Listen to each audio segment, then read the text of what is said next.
Good morning student. நேற்று நம்ம ஒத்துழையாமை இயக்கத்தை பற்றி படித்தோம்.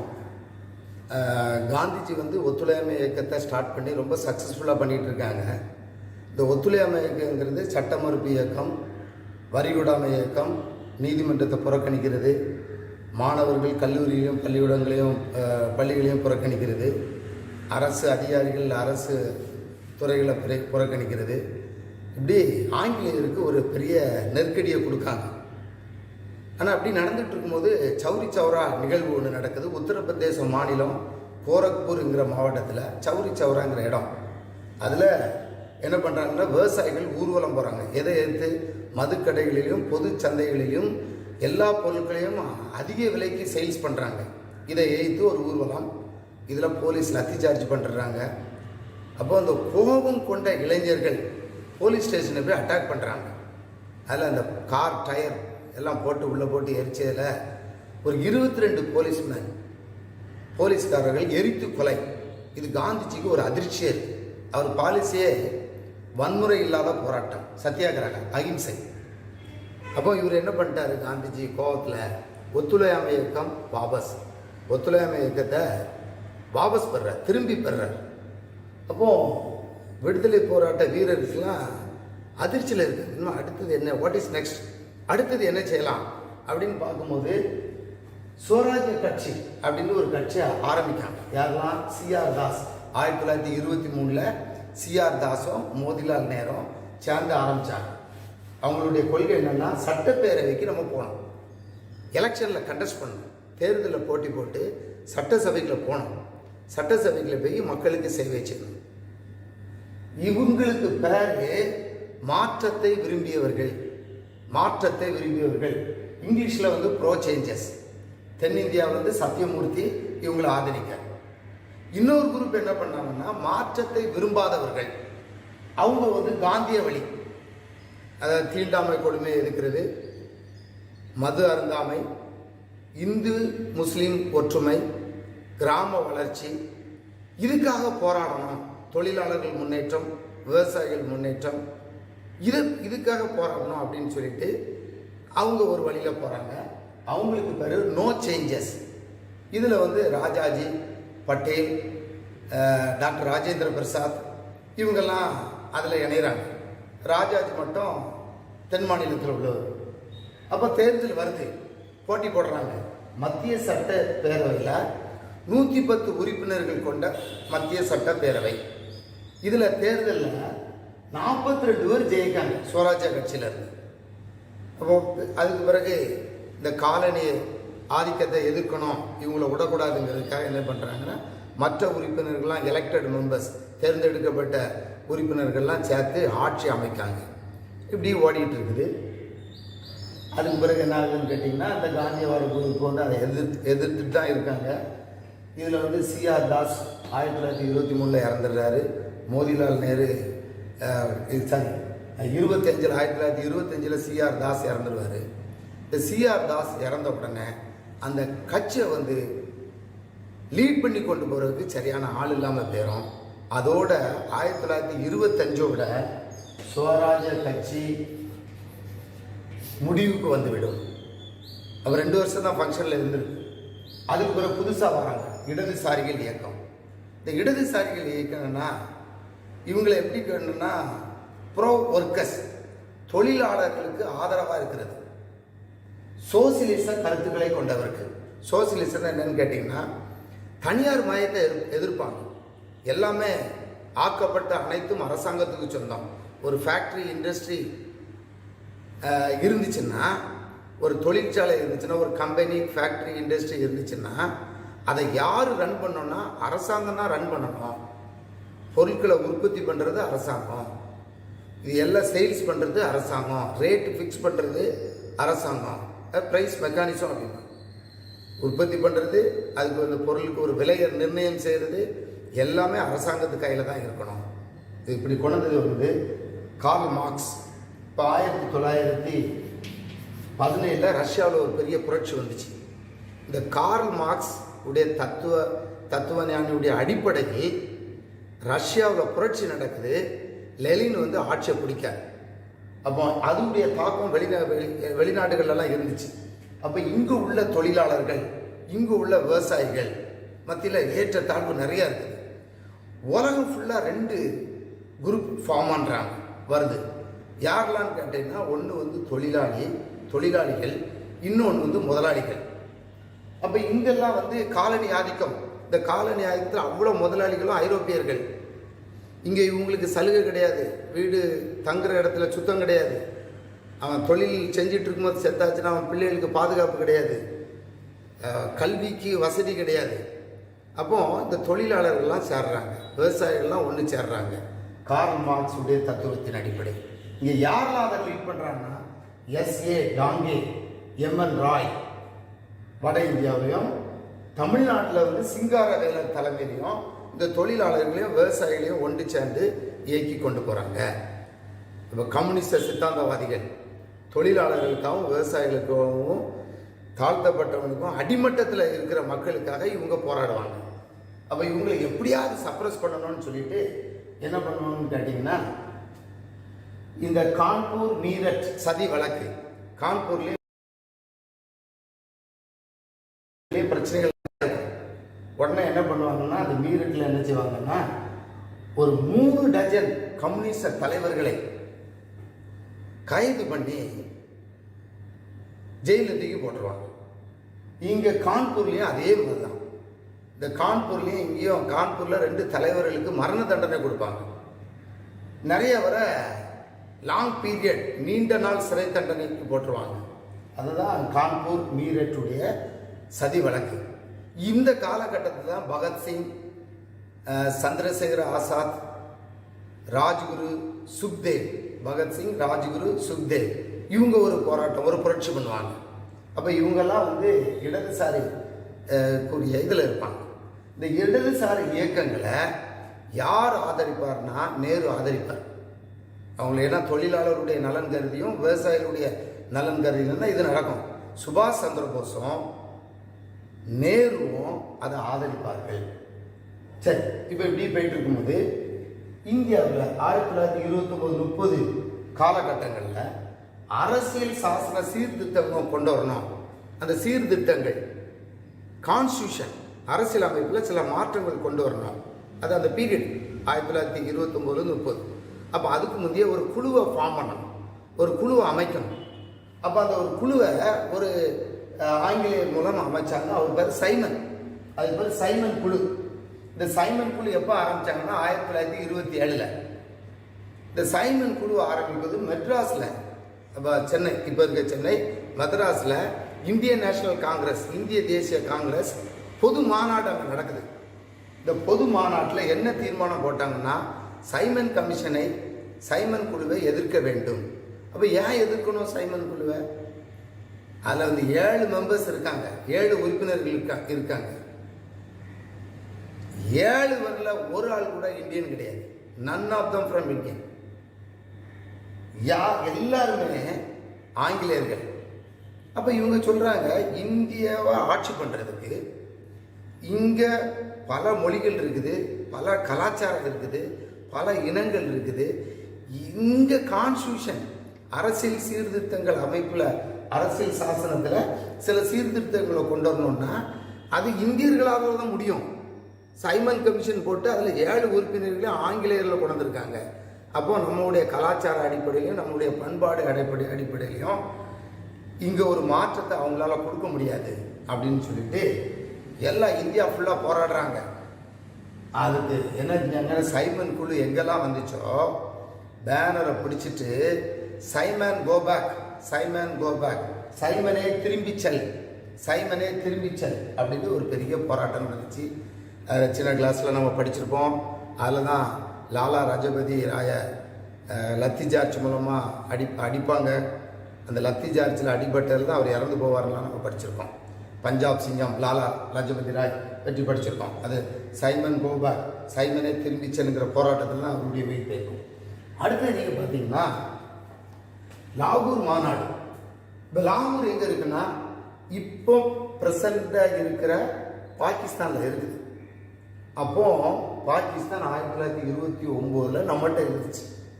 நமக்கு சுதந்திரம் தரும்போது தான் ஆங்கிலேயர்கள் அதையும் பிரித்து விடுறாங்க. உங்களுக்கு நம்ம ஏற்கனவே படிச்சிருக்கோம் பல முறை. அவங்களுடைய பாலிசியே என்னன்னா டிவைட் அண்ட் ரூல், பிரித்தாளும் சூழ்ச்சி. அப்போ இங்கே இந்த லாகூர் மாநாடு நடக்குது. இந்த லாகூர் மாநாடு எப்போ நடக்குன்னா 1929 பாகிஸ்தானில் உள்ள லாகூரில் நடக்குது. இப்போ தான் ஃபஸ்ட்டு டைம். நம்ம ஏற்கனவே படிச்சிருக்கோம் காங்கிரஸ் உடைய கொள்கை என்ன, சுதந்திரம் வாங்கணும். ஆனால் ஆரம்பத்தில் என்ன ஸ்டெப் எடுத்தாங்க? 3 தான்: டிமாண்ட், ப்ரேயர், பெட்டிஷன். அதை வேண்டுதல் மூலமாகவும் மனுக்கள் மூலமாகவும் அடிக்கடி போய் ஆங்கிலேயர்கிட்ட இதை கொடு, எனக்கு அதை கொடு அப்படின்னு சொல்லிட்டு ரெக்வஸ்ட் பண்ணிகிட்டே கிடந்தாங்க.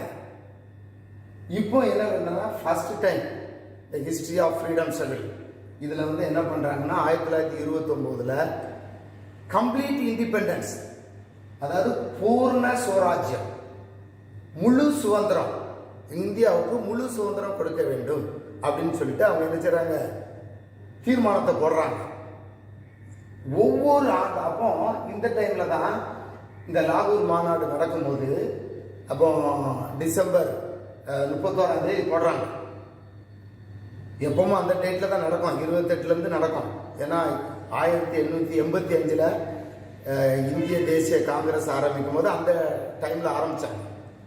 பாம்பேயில் ஆரம்பிக்கும் போது அது அந்த டேட். அதான் வருஷத்துக்கு ஒருக்க ஆனுவல் மாநாடு, ஆண்டுக்கு ஒரு முறை ஒரு பெரிய பெரிய சிட்டியில் அந்த மாநாடை கூட்டுவாங்க. அப்போ அந்த டைமில் என்ன செய்யுங்கன்னா தேசிய கொடியை ஏற்றுறாங்க. மூவர்ண கொடி ஏற்றப்பட்டது.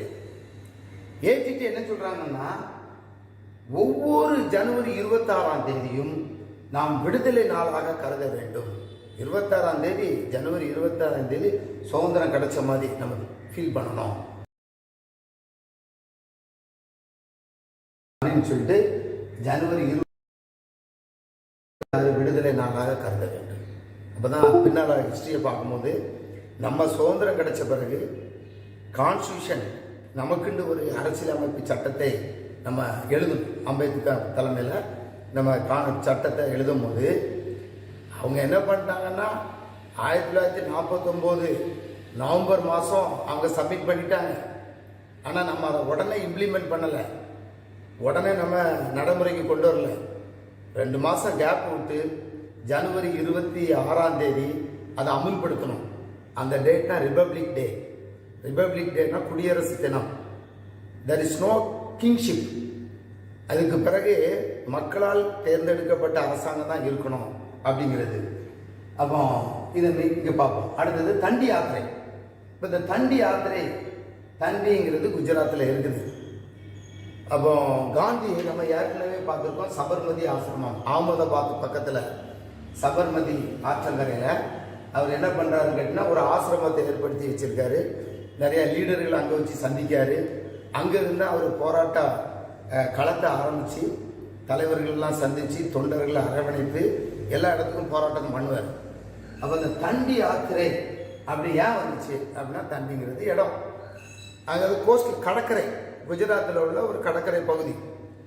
ஆங்கிலேயர்கள் திடீர்னு என்ன சொல்கிறாங்கன்னா சால்ட் டேக்ஸ், உப்புக்கு வரி அப்படின்னு கொண்டாடுறாங்க. இப்போ இந்தியாவுடைய கடல் பரப்பளவு இப்போ 7100 கிலோமீட்டர் நம்முடைய கோஸ்டல் ஏரியா கடற்கரை பரப்பளவு. அப்போ பாகிஸ்தான் நம்மகிட்ட இருந்துச்சு.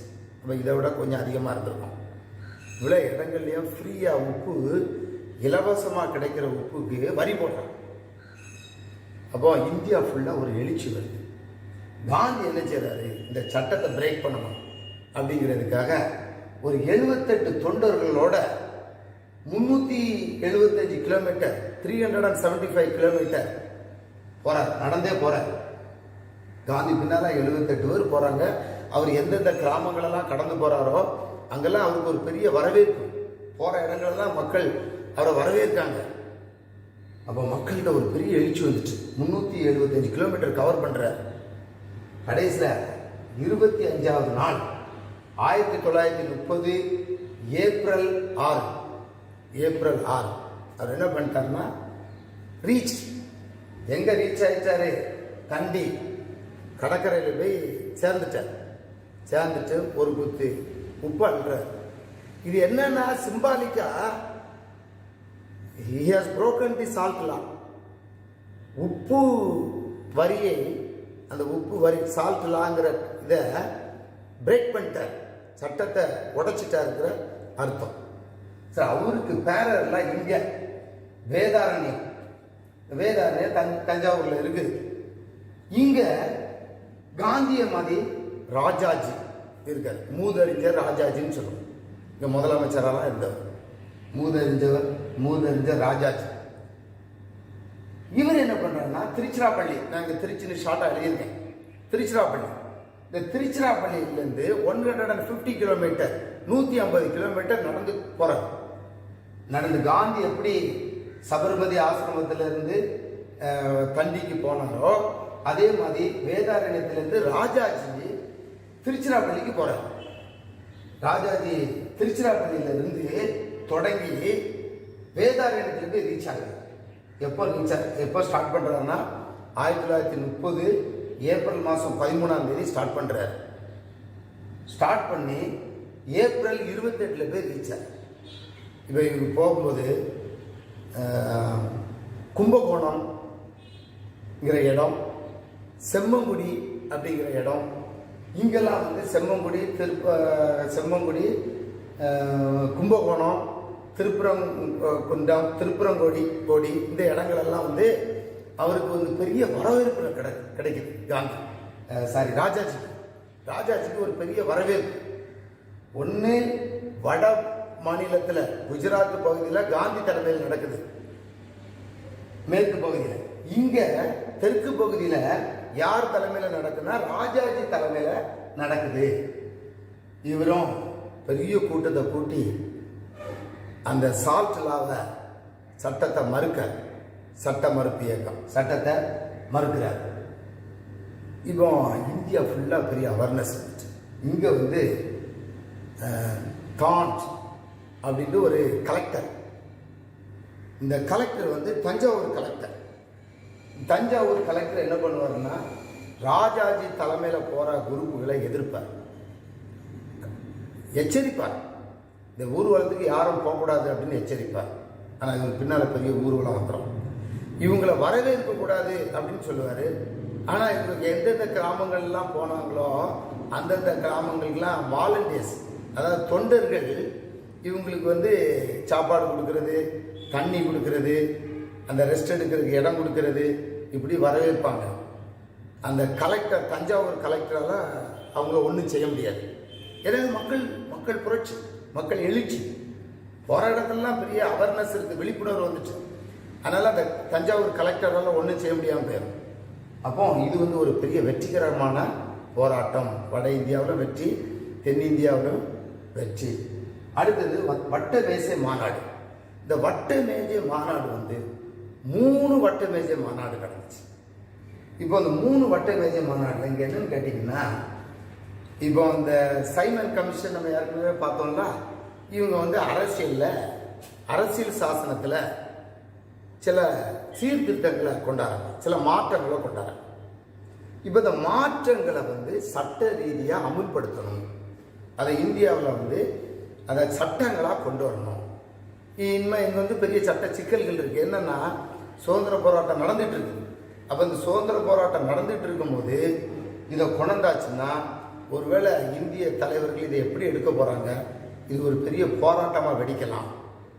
அப்போ இவங்களை கூப்பிட்டு கன்வின்ஸ் பண்ணணும், இவங்களை கூப்பிட்டு பேச்சுவார்த்தை நடத்தணும் அப்படின்னு சொல்லிட்டு ஒரு பிளான் பண்ணுறாங்க. அப்போ இந்த வட்ட மேஜை மாநாடு 3 மாநாடுகள் நடந்துச்சு. இந்த வட்ட மேஜை மாநாடு எங்கே நடந்துச்சுன்னு கேட்டிங்கன்னா, இங்கிலாந்து தலைநகர் லண்டனில் வச்சு நடக்குது.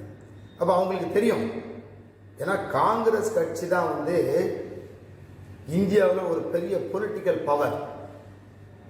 காஷ்மீர் டு கன்னியாகுமரி வரைக்கும் அந்த ஆர்கனைசேஷன் கிராஸ் ரூட் லெவலில், அந்த கிராம லெவலில் ஒரு அவங்ககிட்ட தான் ஒரு கிரிப் இருக்கு, கிளைகள் இருக்கு.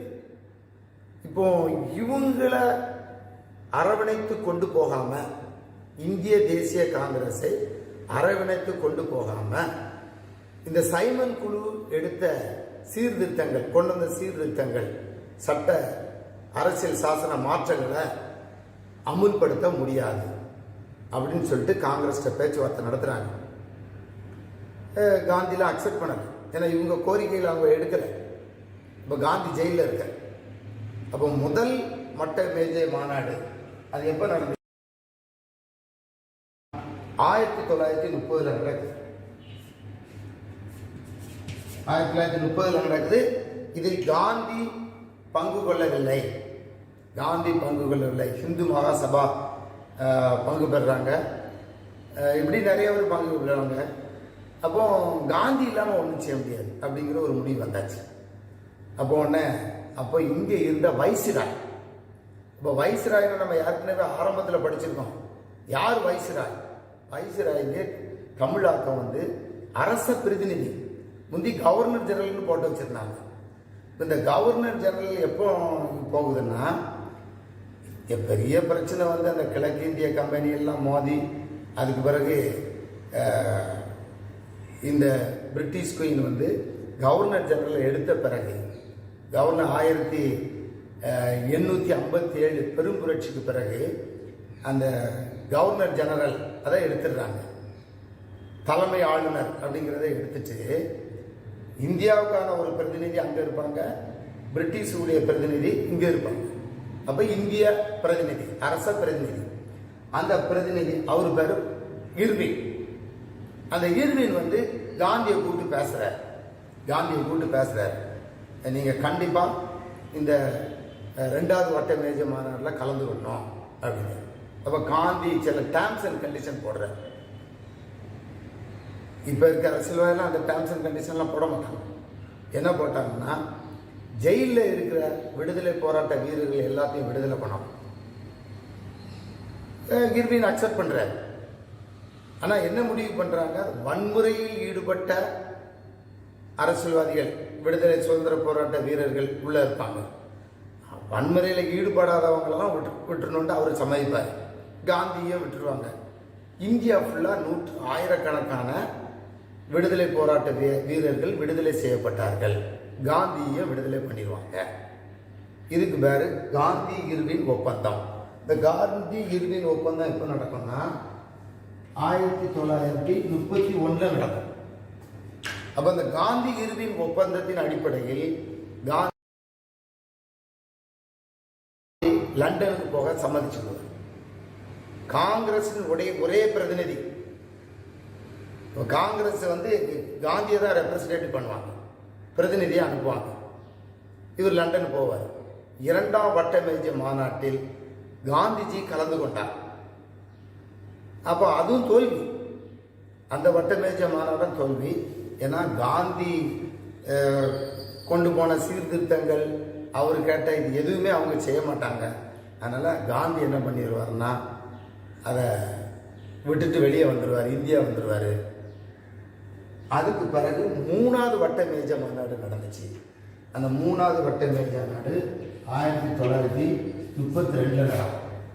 முதலில் 1930, 2வது 1931, 3வது 1932. அப்போ அந்த 32ல் 2 இது நடக்கும். ஒன்று 2வது வட்ட மேஜை மாநாடு, அடுத்தது காந்தி இர்வின் ஒப்பந்தம். இந்த காந்தி இர்வின் ஒப்பந்தத்தின் அடிப்படையில் தான் காந்தி அதை அட்டன் பண்ணுவார். அதுக்கு பிறகு தான் அந்த மீட்டிங் நடக்கும். இப்போ அது எப்போ காந்தி இர்வின் ஒப்பந்தம் எப்போ போட்டிருக்காங்க? 1931 மார்ச் 5. இதன் அடிப்படையில் இவங்களெல்லாம் விடுதலை பண்ணுவாங்க. சரி, அப்போ இதுவும் ஃபெயிலியர். 2வதும் ஃபெயிலியர். 3வதுல காந்தி அட்டன் பண்ண மாட்டார், காங்கிரஸ் அட்டன் பண்ணாங்க. அப்போ முதல் 3 மாநாடு நடந்துச்சு. 1வது மாநாட்டிலையும் 2வது மாநாட்டிலையும் காந்தி பங்கேற்கவில்லை. அதாவது காங்கிரஸ் பங்கேற்கவில்லை. ஒரு கேள்வி வரலாம், கேள்வி கேட்பாங்க, எந்த மாநாட்டில் காந்திஜி பங்கு பெற்றார் அப்படின்னா 2வது மாநாட்டில். எதை காந்திஜி புறக்கணித்தார் அப்படின்னா முதல் மாநாட்டையும் 3வது மாநாட்டையும் புறக்கணித்தார். காந்திஜின்னும் கேட்கலாம், இந்திய தேசிய காங்கிரஸ்னும் கேட்கலாம். அப்போ இந்திய தேசிய காங்கிரஸுடைய ஒரே பிரதிநிதி காந்தி தான் போவார். அப்போ அடுத்த கொஸ்டின் கேட்கலாம், காந்தி இர்வின் ஒப்பந்தம் எப்பொழுது போடப்பட்டது அப்படின்னு கேட்டாச்சுன்னா 1931 மார்ச் 5. அந்த காந்தி இர்வின் ஒப்பந்தத்தின் முக்கிய அம்சம் என்ன அப்படின்னு கேட்டாச்சுன்னா, ஜெயிலில் இருக்க விடுதலை போராட்ட வீரர்கள்லாம் விடுதலை பண்ணணும், காந்தியை விடுதலை பண்ணணும். அந்த கண்டிஷனில் காந்தி அங்கே போவார். அதை அவங்க செஞ்சாங்க. அதான் முக்கியத்துவம். அடுத்தது என்னன்னு பார்த்தீங்கன்னா அம்பேத்கரின் பங்கு. இப்போ அம்பேத்கர் வந்து ஒரு பவர்ஃபுல் மேனாக வரார், ஹைலி இன்டெலிஜென்ட். வெளிநாட்டுக்கெல்லாம் போய் படிக்க போகிறார். பார்த்தீங்கன்னா கொலம்பியாவில் தான் அவருக்கு, கொலம்பியா பல்கலைக்கழகம் அவருக்கு முனைவர் பட்டம் கொடுப்பாங்க. அதுக்கு பிறகு அவர் அமெரிக்காவுக்கு போவார். அங்கே போய் லா அண்ட் எக்கனாமிக்ஸ், சட்டத்தை பற்றியும் பொருளாதாரத்தை பற்றியும் படிச்சுட்டு வருவார். Highly intelligent man. அவர் மகாராஷ்டிரா மாநிலம் அந்த ஏரியாவில் இந்தியா ஃபுல்லாக ட்ராவல் பண்ணுறாரு. அப்போ ட்ராவல் பண்ணி பார்க்கும்போது இந்த தீண்டாமை கொடுமையாக பார்க்காரு. தீண்டாமைங்கிற கொடுமையை அவர் பார்க்காரு. அப்போ தான் அது ஆங்கிலேயர்கள் கொண்ட அந்த வகுப்புவாத பிரதிநிதிகளுக்கு அவர் அக்செப்ட் பண்ணுறாரு. ஏன்னா இவங்க சப்ரஸ் கிளாஸ், இவங்களுக்கு வந்து ரெப்ரஸன்டேட்டிவ் வேணும். அப்போ வந்து அப்பர் கிளாஸ், உயர்ந்த ஜாதி தாழ்ந்த ஜாதி அப்படின்னு இருக்குது. உயர்ந்த ஜாதி இருக்கிற இடத்துல தாழ்த்தப்பட்ட போகவே முடியாது. அப்போ அந்த கவர்மெண்ட் சர்வீசஸ்க்குள்ள அவங்க வரைய முடியாது. அரசியல் எடுத்துக்கிட்டாலும் ஹையர் கிளாஸ் பீப்புள் தான் இருப்பான். எல்லா இதுலேயும் ஆக்கிபைட் பைடு பிராமின்ஸ், எல்லா இதுலேயும் உயர்ந்த ஜாதிக்காரன் இருப்பான், ரஜபுத்திரர்கள் இருப்பாங்க, பிராமணர்கள் இருப்பாங்க, இந்த ரூலிங் கிளாஸ் பீப்புளாக இருப்பான். இந்த சப்ரஸ் கிளாஸ் மேலே போக முடியாது. அப்போ அம்பேத்கர் வந்து இது வேணும், வகுப்புவாத பிரதிநிதித்துவம் அவங்களுக்கு வேணும் அப்படின்னு ஃபைட் பண்ணுவார். அப்படி நிறைய விஷயங்கள் அம்பேத்கர் கொண்டுருவார். அவர் ஒரு புக் எழுதுவார்.